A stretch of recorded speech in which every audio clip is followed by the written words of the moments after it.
Welcome back. We're going to attempt a couple of videos tonight. We're going to start with Numbers chapter 10, and then we will try to do 11 and 12 together. They kind of fit together in their theme, a little bit of rebellion on the part of the Israelites.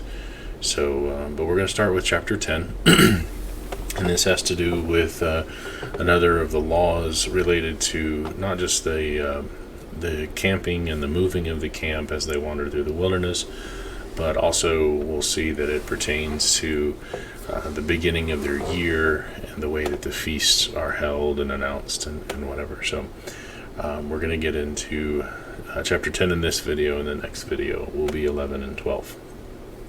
So Numbers chapter 10 and verse 1, And Jehovah spake unto Moses, saying, Make thee 2 trumpets of silver, of a whole piece shalt you make them, that you may use them for calling the assembly and for journeying of the camps. So these 2 silver trumpets are going to be used to herald things. The idea of heralding is to announce or to make known something. And so a very common idea here is the use of trumpets for this purpose. It's been used by many nations for many millennia, but we're going to see it established here. It's something that the Israelites were supposed to do for the entire time that they were a nation, and we're going to see it as a concrete foundation or anchor for some of the uses of the trumpet later on in the more apocalyptic texts. And it's always just the idea of heralding something or announcing something, or a calling of the people, or a calling of the attention of the people. And so we'll address those as those come up, and we'll come back here to Numbers chapter 10, and we'll reference this as kind of our anchor point for this. Verse 3, And when they shall blow with them, all the assembly shall assemble themselves to you at the door of the tabernacle of the congregation. And if they blow but with one trumpet, then the princes, which are the heads of the thousands of Israel, shall gather themselves to you. So if they blow one trumpet, not both trumpets, but they just blow one trumpet, then only the heads of Israel are supposed to gather. And when you blow an alarm, now this idea of alarm, we typically think of the English word alarm as in, oh no, something scary is going on, we're being attacked, or there's a tornado coming or something. But this is just an alert, or a particular cadence on the trumpet that was going to be blown, and it was one that they would recognize, and it was one that signaled for the camps to move. So this isn't we're being attacked kind of a blowing of the trumpet. It's just a blowing of the trumpet to indicate, hey, it's time to march. So they got everything packed up, but they were waiting for this trumpet to say, okay, now it's actually time to go. So they would blow the trumpet. The camps that lie on the east parts shall go forward. So that's Judah and the other 2 tribes that were with him. And then when you blow an alarm the second time, then the camps that lie on the south side shall take their journey, and shall blow an alarm for their journeys. So again, they would sound once the eastern camps had moved on, then the south would go. And then when the congregation is to be gathered together, you shall blow, but not sound the alarm. So again, this word alarm is probably not the best translation for the King James, but it's a particular series of notes that were going to be blown to indicate it's time to march.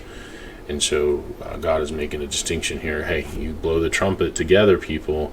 You blow it a different way when it's time to march. And the sons of Aaron, the priests, shall blow with the trumpets. Now, it seems to a lot of people, I would think, that this is kind of insignificant. Okay, so the priests are going to blow the trumpets, but really, if you understand what the priesthood was for, the priesthood was the spiritual leadership of the nation.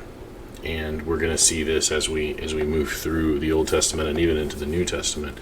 The sounding of warning, the sounding of the call to assemble, the sounding of any kind of announcement for the people really was vested in the priesthood or the spiritual leaders. We're going to talk later in some of the later books of history and in the books of prophecy about the watchman. And in a spiritual sense, the watchmen are the spiritual leaders. And under the Old Testament, of course, this is a priesthood. Under the New Testament, everybody's a priest, so everybody takes part in that, but really it's the leadership, which is the elders of the congregation, which are the shepherds or the guardians of their local flock. And so the idea of sounding warning, or the sounding of calling of assemblies, or the sounding of a message, or anything that could be a reason for an announcement that pertained to the whole congregation or to the whole church. We talk about false teachers. There's some pretty big name false teachers out there, and these guys need to be their names need to be spread through the brotherhood, so that there aren't congregations being tricked by them. The biggest one that I can think of right now, just off the top of my head, is Max Lucado. And you've got some other, Max King. I don't know what the word Max has to, or the name Max has to do with it, but you got two guys named Max, teaching two totally different doctrines. Both of them are wrong. Max Lucado is really into the progressive ideas, saying that the Church of Christ is just another denomination, and we should fellowship denominations, and instrumental music is okay, and just a whole host of progressive ideas. But he's charismatic, and he sounds good, and a lot of people like to read what he writes and listen to him. But it's about his personality rather than the scriptures, and that's a huge problem. And then Max King is what we would call a hyper-preterist, or a transmillennialist, or whatever name he's come up with recently, that it takes the ideas of preterism and takes them way too far, way beyond what the Bible ever intended for that message to be. And he kind of gets into some of the same things. One of the big doctrines of Max King is the emergent church. So it's up to the leaders of the church, which is the elders that are over each individual congregation, to be aware, to sound the alert, to address any concerns or any major movement of a congregation. Okay, we're going to do a new thing. Maybe we're going to start a new evangelistic work, or we're going to support a new ministry, or something along those lines. So it's the elders that are in charge of that, and they're the ones that will announce. And so all of this is kind of wrapped up in this. But go back to the Old Testament. The priests had the charge of the heralding, or the announcing of these things, and it was vested in their spiritual leadership and the way that they were in a way tied to Christ himself. You think about the cloud. When the cloud moved, that's when it was time to move the camp. Well, the cloud is pre-incarnate Jesus. It's God the Son that is with mankind, moving with them and telling them, okay, it's time to get up and go. Well, when the cloud moved, that's when the priests were supposed to blow the trumpet. Well, think about 1 Thessalonians 4 and the end of time, when Jesus returns for the resurrection and the judgment day. He's going to be blowing a trumpet. He's going to speak with the voice of the archangel. There's this idea of him heralding, but he's the high priest, and so it's vested in him the authority to make these calls. And of course, you've got more apocalyptic versions of the trumpet and the heralding and the warning and the things that go on that are also part and parcel with the priesthood and their failings, the Old Testament priesthood, and the failure of them to guard the spiritual center of the Israelite people, and that's why they fall apart when they do after King David. So there's a lot to it, is the main point here. And so the establishing of the trumpets here really is not something we can just kind of brush over and say, yeah, they blew some trumpets so they could move through the things, and it was kind of like a military, and so they would act like. But there's more to it. There's a lot more depth to the idea of these trumpets than just the military side of things. So verse 8, and the sons of Aaron the priest shall blow with the trumpets, and they shall be to you for an ordinance forever throughout your generations. Now the big question is, for the Israelites, or those who claim to be Jews today, where are the trumpets? For those who are Judaizers, the modern day Judaizers, who think we should all go back and live after the law of Moses, where are your trumpets? Why aren't you doing this? Because this says it should be an ordinance forever throughout your generations. You know, if you don't believe that the Old Testament is done away with, you think we're still under it because we got to keep the Sabbath day. Sabbath day is not any different than this. This is all tied to the tabernacle or the temple, and all tied to the religious side of things. Where are your trumpets? Because nobody's blowing those. Alright, verse 9, and if you go to war in your land against the enemy that oppresses you, then shall you blow an alarm with a trumpet. So again, this is part of the military. They're going to blow, but understand the trumpets are blown by the priests, because there is a spiritual aspect to this warfare. So they're going to go to war in the land against the enemy that oppresses you, and you shall blow. Again, that word alarm there is not, oh my goodness, something's coming to attack us. It's not the right word. It's not the best word. It's more of a I can't even think of the word because it's 11 o'clock, but it's a particular tune that they would play, a series of notes. And so they would say, all right, we're going to war, blow the trumpets. And that tells everybody to march, or it tells everybody that it's time to start fighting. In fact, if you get into 1 Corinthians, when they start talking about the instruments, I just thought of this, so I didn't pull it up, but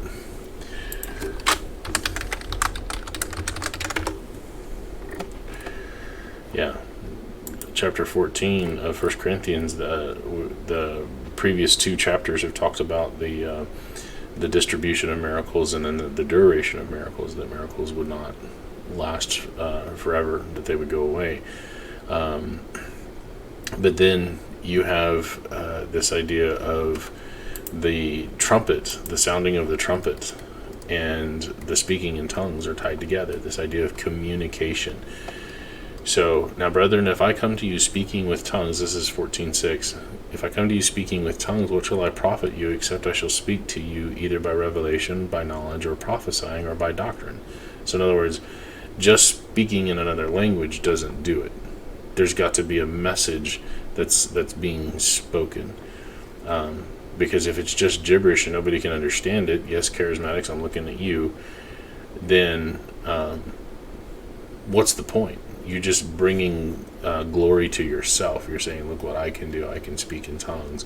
And it's not about glorifying God, and it's not about preaching the gospel and giving new information that people need to know, which there isn't any new information anyway. There's no new revelation. There's no new doctrine to be had, because we've already got all things that pertain to life and godliness, according to 2 Peter 1:3. We've got the entire faith delivered to the saints, according to Jude verse 3. So, but anyway, verse 7 says, and even things without life-giving sound, whether a pipe or a harp, except they give a distinction in the sounds, how shall it be known what is piped or harp?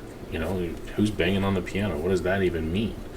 The idea of these instruments, mechanical instruments, they don't have life-giving sound, because they don't have the capacity to teach anything.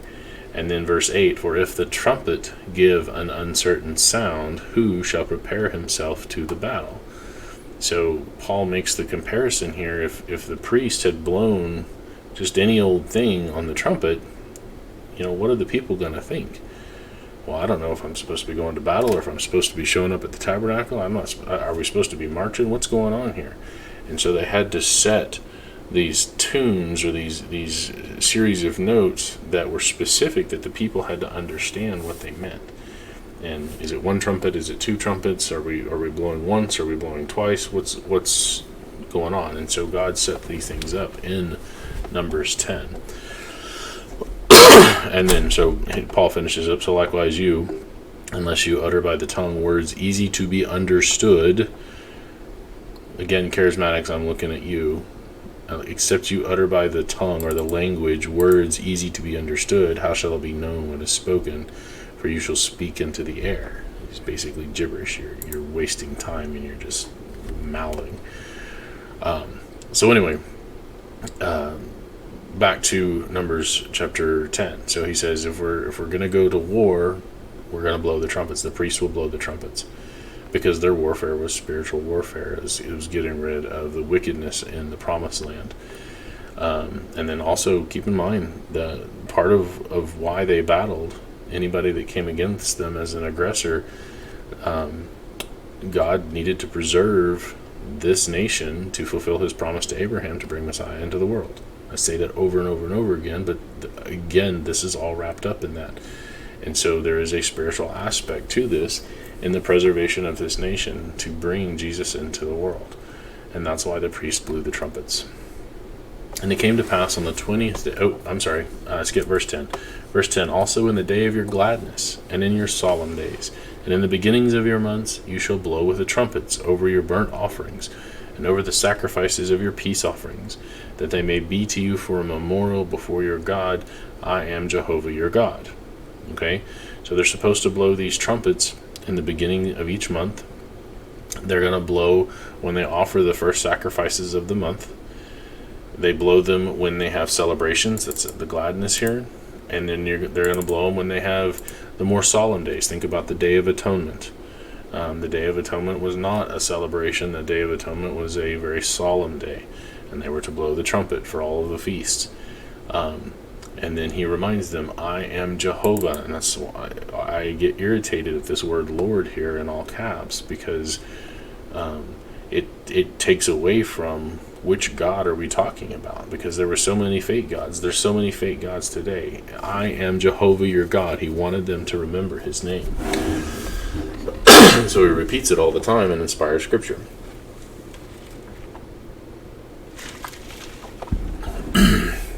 So verse 11, and it came to pass on the 20th day of the second month in the second year. So they've come out of Egypt. They've been at Sinai now for a year, and this is now the second month of that second year.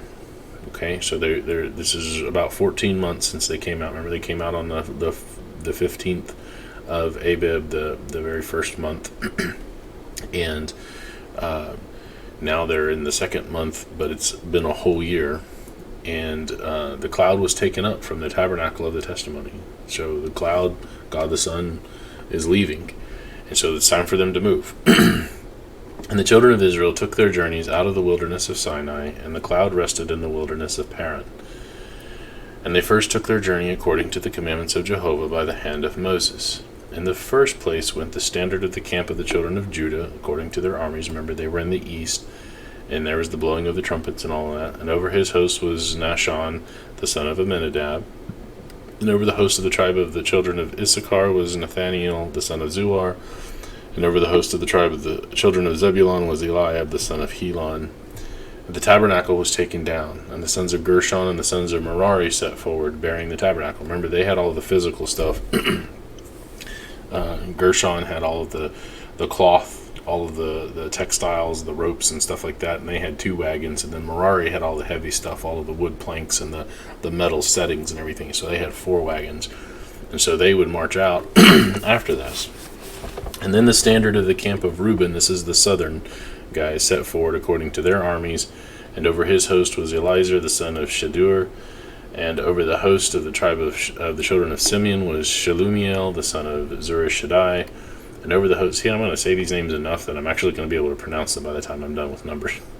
And over the host of the tribe of the children of Gad was Eliasaph the son of Deuel, and the Kohathites set forward, bearing the sanctuary, and the others did set up the tabernacle against they came. So the Kohathites march after the southern, and they're bearing all of the actual implements, the Ark of the Covenant, the inner altar for the incense, the table with the showbread, the menorah. Remember those things, the menorah was set up on a plank to be carried, the small altar was up on a plank to be carried, And then the outer altar was had staves running through it, and they could only carry it on foot, and they could only touch the staves. They could the sticks running through the rings. They couldn't actually touch the implements because they weren't the priests, and those were sanctified. So the Kohathites came after the southern. They were right in the middle, so that they could protect the holy implements. All right. And then the standard of the camp of the children of Ephraim set forward according to their armies, and over his host was Elishama the son of Ammihud, and over the host of the tribe of the children of Manasseh was Gamaliel the son of Pedazur, and over the host of the tribe of the children of Benjamin was Abidan the son of Gideoni. Now remember, these guys are on the west side, so they're opposite of Judah, they're behind, and again, think of the two sons that are represented here. Joseph and Benjamin were the sons of Rachel, that protected the one that Jacob loved the most, and the sons that he wanted to protect the most. And so they march right after the Kohathites in the middle. And then the standard of the... and over the host of the tribe of the children of Benjamin was Abidan the son of Gideoni. Yeah, okay. And then the standard of the camp of the children of Dan set forward, which was the rearward of all the camps throughout their host, and over his host was Ahiezer the son of Amashidai, and over the host of the tribe of the children of Asher were Pagiel the son of Ochran, and over the host of the tribe of the children of Naphtali was Ahira the son of Enan, and these guys were the guys on the north, and so they would follow after Joseph and Benjamin's tribes. Thus were the journeyings of the children of Israel according to their armies when they set forward. And Moses said unto Hobab, which is a really fun name to say, the son of Raguel, the Midianite. So who is this? This is Moses' father-in-law. What do we know him as? Jethro. So Hobab, the son of Raguel, is also known as Jethro. This is Moses' father-in-law. We are journeying into the place of which Jehovah said, I will give it to you. Come thou with us, and we will do thee good. For Jehovah has spoken good concerning Israel. So Moses is like, hey, father-in-law, come with us. God's going to bless us. He's going to take us to a promised land. If you come with us, he's going to bless you too. All right, that's what he says.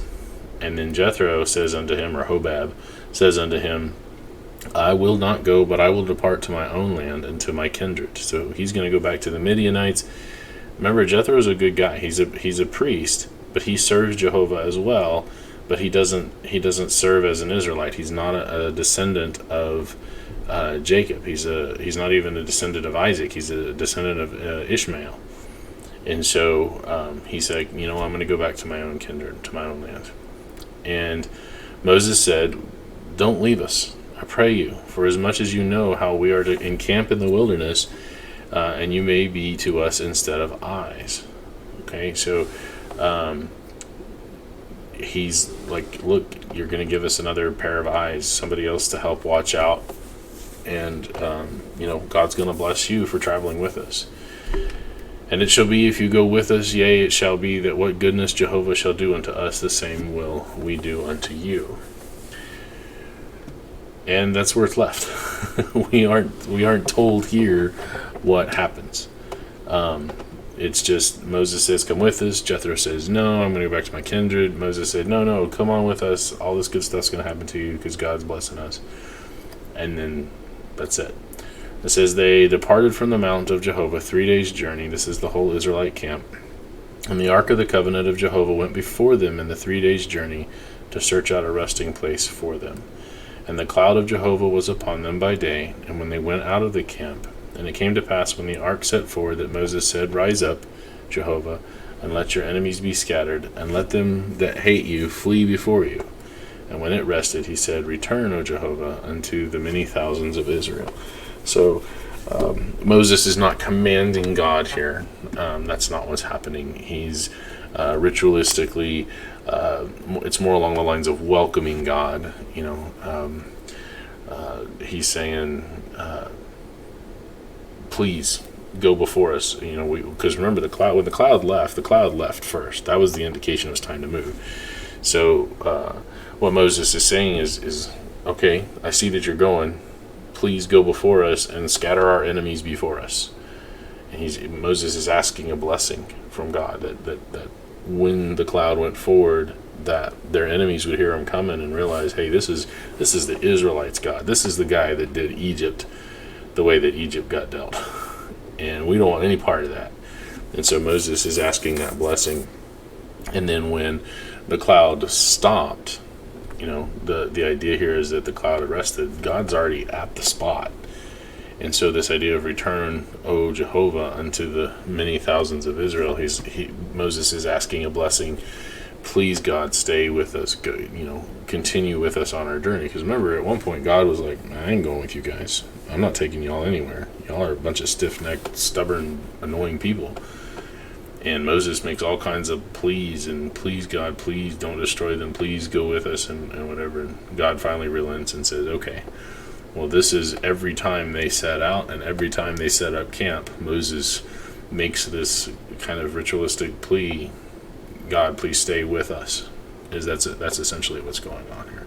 So there's no way that Moses is commanding God to do anything or telling God. In fact, if you look at the Catholics, if you look at their some of the writings of their priests, they believe that they actually command Jesus when they bless their Eucharist, or their what they call the Lord's Supper. They call it the Eucharist. That when they bless it, they command Jesus to come in and be a part of that, because they believe in transubstantiation, that actually turns into some kind of spiritual sense Jesus actual body and actual blood. And so because of the Pope's alleged authority here on earth, they can command God. And it actually says that in the writings of their priests. I don't have it before me, but it would be something, if somebody really wanted to know, I could look it up. But Moses doesn't have that authority, doesn't have that power. Nobody has the authority to command God. And so don't misunderstand because of the wording of the King James here, or the way that this is presented in our English. That's not what's happening at all. This is Moses asking a blessing. When God leaves, please scatter our enemies. When the cloud comes to rest, God, please remain with us. That's all that's happening here.